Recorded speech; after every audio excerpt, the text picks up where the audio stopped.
বগুড়া জেলা বিএনপির সাবেক আহ্বায়ক ও সাবেক সংসদ সদস্য আলহাজ গোলাম মোহাম্মদ সিরাজ বলেছেন, খুনি হাসিনা শুধু একা পালায়নি, বোন, ছেলে, ভাগ্নে, ভাগ্নি সকলে একসাথে পালিয়েছে। হাসিনা পালিয়েছে, পালিয়েছে, খালি কি একা পালিয়েছে? গোষ্ঠী শুদ্ধ পালিয়েছে। বোন, ছেলে, মেয়ে, ভাগনা, ভাগ্নিতা আছে, সব শুদ্ধ পালিয়েছে। আরো পালিয়েছে কে বলেন তো?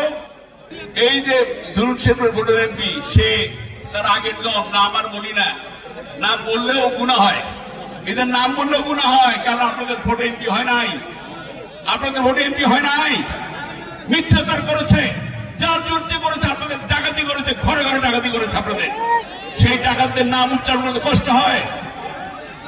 আজকে সেই হাসিনা 300 এমপি সহ পালিয়েছে। ভাইরা আমার, কেউ নাই, খালি এমপি, এমপির বেটা, বেটি, বউ সব শুদ্ধ পালিয়েছে। ভাই গোলাম মোহাম্মদ সিরাজ আরও বলেন, ফ্যাসিস্ট হাসিনা সরকার শুধু দেশের সম্পদ লুট করে পালায়নি, তারা আমাদের সংস্কৃতিকে লুট করেছে, মুসলমানদের ইমানে আঘাত করেছে, অত্যাচার করেছে।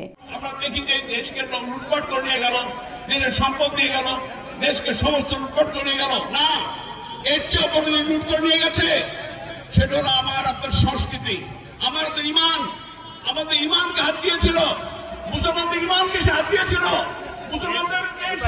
মুসলমানদেরকে অত্যাচার করেছে। আপনাদের মনে আছে যে আমাদের সমস্ত যে সমস্ত আলেম সাহেবরা আজকে মাহফিল, ইসলামী মাহফিল করতো, সমস্ত যারা মার খেয়েছে, তারা মেরেছে আওয়ামী লীগ এবং ছাত্রলীগ এবং যুবলীগেরা, এবং এবার এই নির্বাচিত এমপিরা, বিএনপির বাদশারা মিলে সমস্ত অপকর্ম করেছে। ভাই আমার, এই দেশে আর কোন মুসলমানকে আমরা হয়রানি হতে দেব না। কোন মুসলমান বেইজ্জতি হবে না এই দেশে।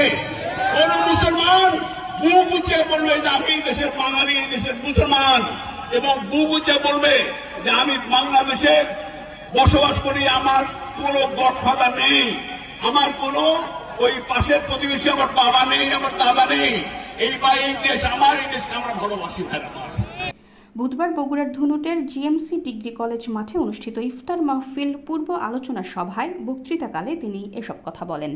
চৌকিবাড়ি, মথুরাপুর ও গোপালনগর ইউনিয়ন বিএনপি এবং অঙ্গ সংগঠনগুলো এ মাহফিলের আয়োজন করেন। ইফতার মাহফিল পূর্ব আলোচনা সভায় বগুড়া জেলা বিএনপির সদস্য আসিফ সিরাজ রব্বানী বলেন, ফ্যাসিস্ট হাসিনার পতনের মধ্য দিয়ে দেশ গণতন্ত্রের পথে যাত্রা শুরু করেছে, তবে এখনও দেশি বিদেশি ষড়যন্ত্র চলছে। ছাত্র জনতার গণঅভ্যুত্থানের মাধ্যমে যে ফ্যাসিস্ট হাসিনার পতন হয়েছে, এবং আমরা আবার আমাদের গণতন্ত্রের দিকে যাত্রা শুরু করেছি ইনশাআল্লাহ। তবে আপনারা জানেন, এখনো নানাবিধ দেশি বিদেশি ষড়যন্ত্র চলছে।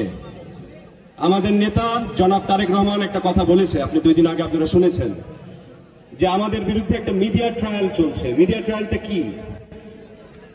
যে ঘটনাগুলো বাংলাদেশে ঘটনা ঘটছে একরকম, সংবাদপত্রে একটা উপস্থাপন করা হচ্ছে আরেক রকম, এবং এটা কিন্তু একটা ষড়যন্ত্র। এবং আমি মনে করি এই ষড়যন্ত্রে অনেক দেশি এবং বিদেশি শক্তি তারা এর সাথে যুক্ত। তাই আমাদের এই যে গণতন্ত্র ফিরিয়ে পাওয়ার আন্দোলন কিন্তু এখনো থেমে যায়নি। ভাইয়েরা আমার, ধুনুট উপজেলা বিএনপির সাবেক সিনিয়র সহসভাপতি প্রভাষক মাহবুবুর রহমান ফিরোজের সভাপতিত্বে অনুষ্ঠিত আলোচনা সভায় বক্তব্য রাখেন পৌর বিএনপির সভাপতি সাবেক মেয়র আলিমউদ্দিন হারুন মণ্ডল। বিএনপি নেতা জয়নাল আবেদিন ও জেল হোসেন থান্ডুর সঞ্চালনায় অনুষ্ঠানে আরও বক্তব্য রাখেন বিএনপি নেতা মাহফুজুর রহমান শাহ আলী, আবুল কালাম আজাদ, শাহিন আলম, যুবদল নেতা সুমন খন্দকার, আল আমিন, বুলবুল আহমেদ রঞ্জু ও ছাত্রদল নেতা আলম হাসান।